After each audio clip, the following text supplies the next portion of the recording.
साथियों नमस्कार, जोहार। जीटी रोड लाइव में आपका स्वागत है। मैं हूं अभिषेक सिंह। साथियों, बिहार के सियासी हलचल को आप महसूस करते होंगे, देख रहे होंगे कि किस तरह से मुख्यमंत्री नीतीश कुमार के घोषणा के साथ ही एक तरह से वहां का जो तूफान है, वहां का जो माहौल है या फिर वहां का जो सियासी पारा है वो चरम पे है। जैसे ही सीएम नीतीश कुमार ने ये घोषणा की कि वो अब राज्यसभा जा रहे हैं, तब से लेकर के अब तक, चाहे उनके आवास पे कार्यकर्ताओं को भीड़ को आपने देखा या फिर तमाम जदयू से जुड़े नेता के बयानों को आपने सुना कि किस तरह से सभी अचंभित हैं और सबको लगभग ये बात विश्वास नहीं हो रही है कि उन्होंने इस तरह का निर्णय लिया है, अचानक निर्णय लिया है। लेकिन पॉलिटिकल गलियारों में आप देखिएगा तो तमाम खबरों को आप एनालाइज कीजिएगा, डिकोड कीजिएगा, तो ये बात उभर कर आती है कि क्या ये जो निर्णय मुख्यमंत्री नीतीश कुमार का था वो असामयिक था या फिर वो जो निर्णय था वो तुरंत लिया गया निर्णय था, या इसकी जो पटकथा है वो पहले से तैयार हो रही थी। सियासी गलियारों में ये भी चर्चा है कि इनका जो एग्जिट प्लान है ये भी भाजपा ने लिख लिया था और ये उस वक्त ही तय था जब बिहार विधानसभा चुनाव के परिणाम आए थे, और किस तरह से जो एक मंत्रालय हमेशा नीतीश कुमार के पास हुआ करता था, गृह मंत्रालय, वो डिप्टी सीएम सम्राट चौधरी के पास रखा गया। और उसके साथ ही साथ इस तरह की पटकथा रची गई कि धीरे धीरे जो है नीतीश कुमार को बिहार से विदा करना है और दिल्ली लेकर के जाना है। हालांकि इसके पीछे कुछ कयास ये भी लग रहे हैं कि निशांत कुमार जो साहबजादे हैं नीतीश कुमार के, उनकी भी जो है एंट्री नीतीश कुमार की विदाई की मजबूरी बनी है। न सिर्फ नीतीश कुमार बल्कि जदयू के तमाम नेता और पार्टी के कार्यकर्ताओं की भी यही इच्छा है कि अब जो है नीतीश कुमार का उत्तराधिकार सौंप दिया जाए निशांत कुमार को। हालांकि साथियों, इसके बाद अब ये सवाल उभर कर आता है कि नीतीश कुमार अगर बिहार से दिल्ली रवाना हो जाते हैं तो बिहार में जो है उनकी रिक्तता को कौन पूरी करेगा। इस पे सबसे जो पहला नाम आ रहा है साथियों वो सम्राट चौधरी का है। सम्राट चौधरी भाजपा के मजबूत चेहरा है, डिप्टी सीएम है। एक बार नहीं बल्कि ये दूसरा बार है, दूसरी पारी है उनकी डिप्टी सीएम के तौर पे, और भाजपा से वो लगातार जुड़े हुए रहे हैं। और अगर एक सेकंड लाइन की बात कहें तो उस सेकंड लाइन में जो सबसे आगे हैं वो सम्राट चौधरी हैं। हालांकि भाजपा के साथ एक बात और है कि सम्राट चौधरी की जो छवि रही है या फिर विधानसभा चुनाव के दरमियान प्रशांत किशोर ने जिस तरह से उनके ऊपर आरोप लगाए थे और कुछ सबूतें पेश की थी कि कैसे 4 साल में वो नाबालिग से सीधे 25 साल के हो जाते हैं, या फिर तारापुर क्षेत्र में कुछ हत्या संबंधी मामले जो है 1995 में, उनमें भी उनका नाम आना थोड़ा बहुत उनकी छवि को नकारात्मक जरूर बनाता है शीर्ष की नज़र में। लेकिन अगर सम्राट चौधरी अगर सीएम नहीं होते हैं तो फिर भाजपा से कौन होंगे साथियों।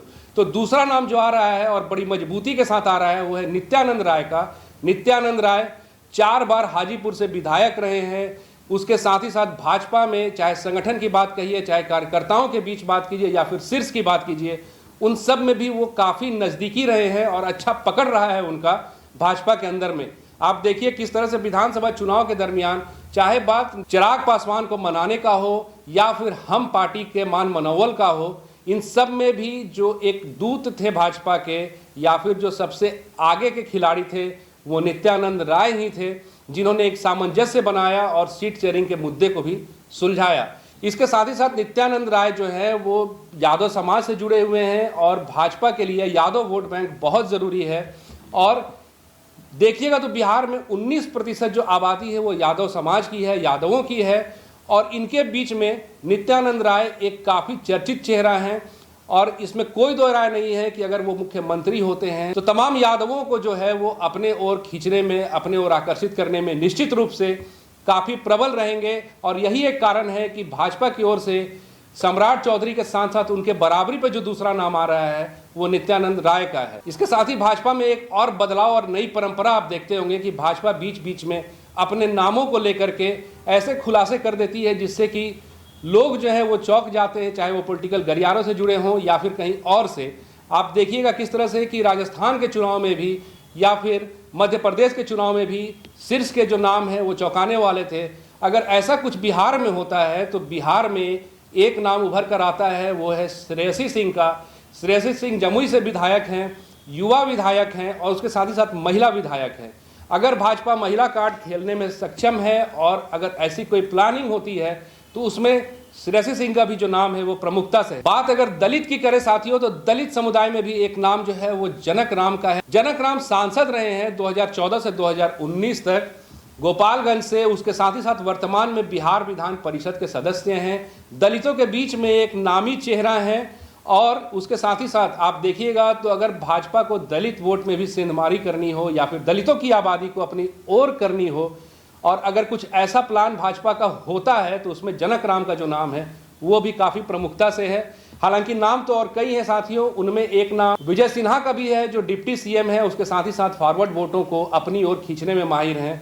फिर आप देखिएगा कि काफ़ी पुराने होने के साथ साथ ही संघ के भी एक अच्छे चेहरे के रूप में उनका नाम जो है वो जाना जाता है और बिहार में सक्रिय राजनीति में काफ़ी समय से वो रहे भी हैं। तो विजय सिन्हा के नाम को भी भाजपा कंसीडर कर सकती है। साथियों, अगर बात वर्तमान फॉर्मूले की करें तो भाजपा और जदयू के बीच में जो फॉर्मूला है उसके हिसाब से सीएम जो है वो जदयू से है, लेकिन दोनों उप मुख्यमंत्री जो हैं वो भाजपा से हैं। और उसके साथ ही साथ बिहार विधानसभा के जो अध्यक्ष हैं वो भी भाजपा से ही हैं।